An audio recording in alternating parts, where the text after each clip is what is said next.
ఉదయగిరి శాసనసభ్యులు కాకర్ల సురేష్ గారు, కేంద్ర మంత్రివర్యులు మా సోదరి ఆనాటి కాంగ్రెస్ ప్రభుత్వంలో కేంద్ర మంత్రిగా మమ్మల్ని రాజకీయంగా అన్ని రకాల ప్రోత్సహించినటువంటి మా సోదరి పనబాక లక్ష్మి గారు, అదేవిధంగా కమిషనర్ సూర్యతేజ గారు, మాజీ శాసనసభ్యులు కొమ్మిలి లక్ష్మీనాయుడు గారు, బీజేపీ నాయకులు వంశీ గారు, జనసేన నాయకులు మల్లికార్జున యాదవ్ గారు, అదేవిధంగా RTC zonal chairman Sannapareddy Suresh Reddy గారు, అదేవిధంగా రాష్ట్ర బీజేపీ నాయకులు కర్ణాట ఆంజనేయరెడ్డి గారు, అందరికీ పేరు పేరున ధన్యవాదాలు మొత్తం కూడా తెలియజేసుకుంటూ ఉన్నా. మాట్లాడాల్సిన వక్తలు చాలా మంది ఉన్నారు.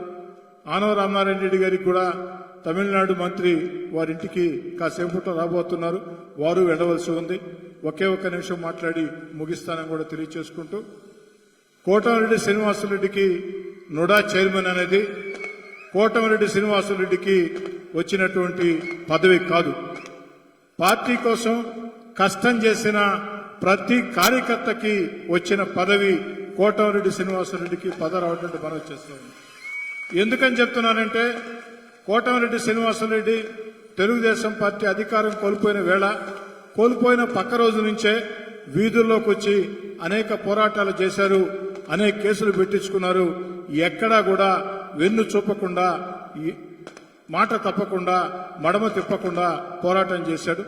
వాస్తవం చెప్పాలంటే కోటమిరెడ్డి శ్రీనివాసరెడ్డి భవిష్యత్తులో మరింత ఉన్నత స్థాయికి పోతాడు అన్నటువంటి సంపూర్ణ విశ్వాసం నాకుంది.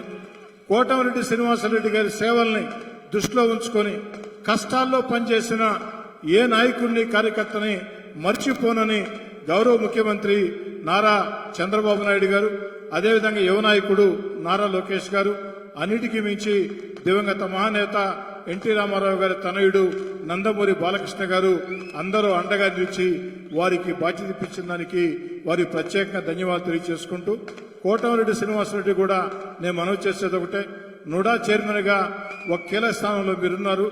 ఎక్కడికక్కడ అనేక రకాల సమస్యలను గుర్తించి ఆ సమస్యల పరిష్కారం కోసం అనేక రకాల మార్గాల ద్వారా అటు మంత్రులు పొంగూరు నారాయణ గారు, ఆనవ రామనారాయణ గారు అయితేనేమి, శాసనసభ్యులు అయితేనేమి, అదేవిధంగా పార్లమెంటు సభ్యులు వేమిరెడ్డి ప్రభాకర్ రెడ్డి గారు అయితేనేమి, అందరూ కూడా మీకు అండగా ఉంటారు. మేమందరం కూడా మీకు అండగా ఉంటాం. కలిసిమెలిసి ఎక్కడా కూడా పొరపచ్చం లేకుండా, తారతమ్యం లేకుండా నుడా చైర్మన్ పదవి ద్వారా 10 మందికి మేళ్లు చేసి, ముఖ్యంగా నేను కోటమిరెడ్డి శ్రీనివాసరెడ్డి కోరుకునేది, ప్రజల కోసం ప్రభుత్వం అనేక సంక్షేమ కార్యక్రమాలు చేపడుతూ ఉంది, అనేక అభివృద్ధి కార్యక్రమాలు చేపడుతూ ఉంది. మన బిడ్డలకి ఉద్యోగాలు వచ్చేదానికి చంద్రబాబు నాయుడు గారు అనేక పరిశ్రమలు తీసుకుని వస్తూ ఉన్నారు. అమరావతి, పోలవరం నిర్మాణానికి చర్యలు తీసుకుంటూ ఉన్నారు. శ్రీనివాసరెడ్డి గారు ఇవన్నీ కూడా ప్రభుత్వాలు చేస్తూ ఉన్నాయి. మీకు వీటితో పాటు ఒక ముఖ్యమైన బాధ్యత నేను చెప్పేది, ఎవరైతే కష్టాల్లో పార్టీ కోసం కష్టం చేశారో, ఎవరైతే జైళ్లకు వెళ్లారో, ఎవరైతే లాఠీ దెబ్బలు తిన్నారో, ఎవరైతే ఎన్ని లాఠీ దెబ్బలు తిన్నా కూడా ఎక్కడా కూడా తగ్గకుండా పనిచేశారో, వాళ్ళకి కనీసం 100 మంది పార్టీ కార్యకర్తలకి మీరు మేళ్లు చేయగలిగితే మీ జన్మ చరితార్థం అవుతుంది.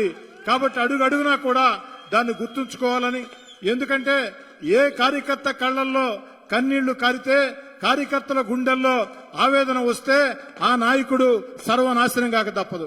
అదే కార్యకర్త కళ్లల్లో సంతోషం ఉంటే, కార్యకర్త కళ్లల్లో వెలుగులు ఉంటే, మన కోసం కష్టం చేసిన కార్యకర్త అనేక కుటుంబంలో అనేక ఇబ్బందులను కూడా అధిగమించి సమస్యలు ఉన్నా కూడా పనిచేశారు. చాలా మంది అనుకుంటారు రాజకీయ నాయకులు, కార్యకర్తలంటే తెరచొక్క వేసుకుంటే ఏముంది బ్రహ్మాండంగా ఉంటుందని. కానీ ఆ రాజకీయం అనే వ్యామోహంలో ఆ తెల్ల చొక్కా వెనుకుండే కష్టం, కన్నీళ్లు ఆ భరించే కార్యకర్తగా తెలుస్తాయి. ఎందుకంటే అక్కడి నుంచే మా జీవిత ప్రయాణాలని నేను గాని, కోటమిరెడ్డి శ్రీనివాసరెడ్డి గాని ప్రయాణించాం కాబట్టి అందరికీ తెలుసుంటాయి. కాబట్టి శ్రీనివాసరెడ్డి గారు చిట్ట చివరి మాట, ఇందాక చెప్పిన మాటే మళ్లీ చెప్తున్నా, మీరు నుడా చైర్మన్ గా 100 మంది మీకు నచ్చిన, మీరు మెచ్చిన, తెలుగుదేశం పార్టీ కోసం కష్టాల్లో పనిచేసిన కార్యకర్తలకి మేళ్లు చేసి, నీ పదవీ కాలం పూర్తయ్యేనాటికి నేనేం చేశానంటే ఇదో నేను ఇచ్చేసా అని గర్వంగా చెప్పుకునే విధంగా ముందుకు సాగాలని కోరుకుంటూ ధన్యవాదాలు చేసుకుంటూ కావలి శాసనసభ్యులు కావ్య కృష్ణారెడ్డి గారిని మాట్లాడాల్సింది కోరుతున్నాం.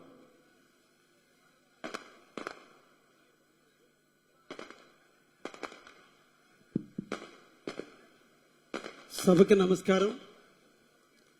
సభకి అధ్యక్షత వహించినటువంటి నోడా వైస్ చైర్మన్ గారికి, ఈరోజు ప్రమాణ స్వీకార కార్యక్రమంలో పట్టాభిషక్తుడవుతున్నటువంటి మిత్రులు, సోదర సమానులు కోటారెడ్డి శ్రీనివాసరెడ్డి గారు, రాష్ట్ర సీనియర్ మంత్రివర్యులు మా గురువులు ఆనం రామనారెడ్డి గారు, నెల్లూరు జిల్లాని, నెల్లూరు పట్టణాన్ని, మున్సిపాలిటీని అన్నింటినీ కూడా అభివృద్ధి పదంలో నడుపుతూ నిరంతరం పేద బడుగు బలహీన వర్గాలకు అండగా నిలుస్తున్న పొంగూరు నారాయణ గారు, మినిస్టర్ గారు, స్టేజ్ మీద ఉన్నటువంటి ఎమ్మెల్యేలందరికీ కూడా కాలాతీతంగా అందరి పేర్లు చెప్పడం కూడా బాగుండదని, అందరికీ కూడా స్టేజ్ మీద ఉన్న పెద్దలందరికీ కూడా, నాకంటే పెద్దలుగా ఉన్నారు అందరికీ కూడా పేరు పేరున ధన్యవాదాలు తెలియజేస్తూ, ఒక మంచి నిర్ణయం.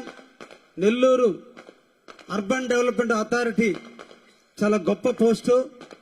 పట్టణాన్ని ఆధునీకరించడంలో కానీ, పట్టణాన్ని సుందరీకరించడంలో కానీ, భవిష్యత్తులో వేసే లేఅవుట్లో రోడ్ల విస్తరణ కానీ అన్నీ కూడా నగరాన్ని ఎలా తీర్చిదిద్దాలో నుడా నుంచే వస్తుంది. కాబట్టి మిత్రులు అటువంటి దానికి చైర్మన్ అయినందుకు వారికి ప్రత్యేకంగా అభినందనలు తెలియజేస్తూ, వారి ఆధ్వర్యంలో నెల్లూరు జిల్లా తప్పకుండా పురోగతిలో ముందుంటుందని కూడా ఆశాన్ని వ్యక్తపరుస్తూ ముగిస్తున్నా. Thank you very much. Thank you.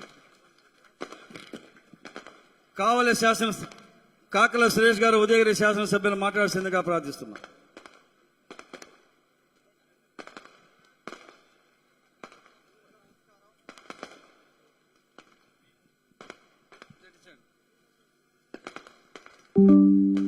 సభకు నమస్కారం, సభాధ్యక్షులకి నమస్కారం, వేదిక ముందున్న తెలుగుదేశం పార్టీ నాయకులకి, కార్యకర్తలకి, పెద్దలకి, మన శ్రీనివాసరెడ్డి అన్న అభిమానులకి నా నమస్కారాలు.